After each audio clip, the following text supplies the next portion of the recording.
സഹൃദരി സ്വാഗതം. അപ്പോൾ ഇന്നത്തെ പുട്ടടി ഫ്രം ബ്ലണ്ടർ ബോക്സ്, അതായത് മലപ്പുറം ഗവൺമെൻറ് കോളേജിൻ്റെ തൊട്ടടുത്തുള്ള ബ്ലണ്ടർ ബോക്സിൽ നിന്നാണ് ഇന്നത്തെ പുട്ടടി. ഹായ്. അപ്പോൾ ബ്ലണ്ടർ ബോക്സിൽ നമ്മൾ ഇന്ന് ഓർഡർ ചെയ്തിട്ടുള്ള സംഗതി എന്താണെന്ന് പറയുന്നത് നമുക്ക് ബ്ലണ്ടർ ബോക്സ് ഒന്ന് ജസ്റ്റ് ഒന്ന് നോക്കാം. ഇതുകൊണ്ട് നല്ല നവീകരിച്ചിട്ടുണ്ട് ബ്ലണ്ടർ ബോക്സ് കുറച്ചുകൂടി. അപ്പോൾ ഇന്നത്തെ പുട്ടടി നമ്മൾ ബ്ലണ്ടർ ബോക്സിൽ നിന്നാണ്. ഇതാണ് ഐറ്റം, ഷവർമയും കോഫിയുമാണ്. അപ്പോൾ ഇന്നത്തെ പുട്ടടിയുടെ വിഭവങ്ങൾ ഷവർമയും കോഫിയുമാണ്. അപ്പോൾ നമ്മൾ കോഫി ടേസ്റ്റ് നോക്കുവാണ്, പുട്ടടി തുടങ്ങാൻ പോവുകയാണ്. അപ്പോൾ അതിനു മുമ്പ് നമ്മൾ ഷവർമ നമുക്ക് നോക്കാം. അപ്പോൾ ഷവർമയിൽ ആവശ്യത്തിലധികം തന്നെ ഫില്ലിങ്സ് ഒക്കെ ഉണ്ട്. അപ്പോൾ ഷവർമ കുറച്ച് വളരെ വലുതാണ് കേട്ടോ. അപ്പോൾ കുറച്ച് ഒരു മിനി റോൾ എന്നാണ് ഞാൻ ഉദ്ദേശിച്ചത്, പക്ഷേ ആവശ്യത്തിലധികം ഫില്ലിങ്സ് അതിനകത്ത് ഉണ്ടായിരുന്നു. അപ്പോൾ ആവശ്യത്തിലുണ്ട്, വേണ്ടോളം ഉണ്ട്. കണ്ടോ, ഫില്ലിങ്സ് ഉണ്ട്, ഒത്തിരി ഉണ്ട്.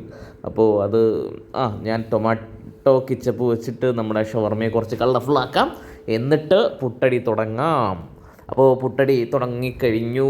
പുട്ടടിക്കാൻ വേണ്ടിയാണ് ഇനി റെഡിയാവുകയാണ്. അപ്പോൾ എന്താ കണ്ടോ, പുട്ടടി തുടങ്ങിയിട്ടുണ്ട്. ഷവർമ പകുതി കഴിച്ച് കഴിഞ്ഞിട്ടുണ്ട്. അപ്പോൾ അവിടെ ഷവർമ, ഒരു കയ്യിൽ ഷവർമയും മറുകൈയിൽ കോഫിയുമാണ്. കോൾഡ് കോഫി അല്ല, കോഫി നല്ല ഹോട്ടായിട്ടുള്ള കോഫിയാണ്. അപ്പോൾ അത് കഴിച്ച് ഷവർമ തീർന്നിട്ടുണ്ട്. കണ്ടോ. അപ്പോൾ പുട്ടടി അതിൻ്റെ പൂർണ്ണതയിലെത്താൻ പോവുകയാണ്. പൂർണ്ണമായിട്ട് കഴിഞ്ഞിട്ടുണ്ട്. അപ്പോൾ ഇന്നത്തെ പുട്ടടി ഇവിടെ തീരുവാണ്, സമാപിക്കുവാണ്. അപ്പോൾ ഇനിയൊരു പുട്ടടിയുമായി കാണാം നമുക്ക്. അപ്പോൾ ഇന്നത്തെ ബില്ല് ഇതാണ്.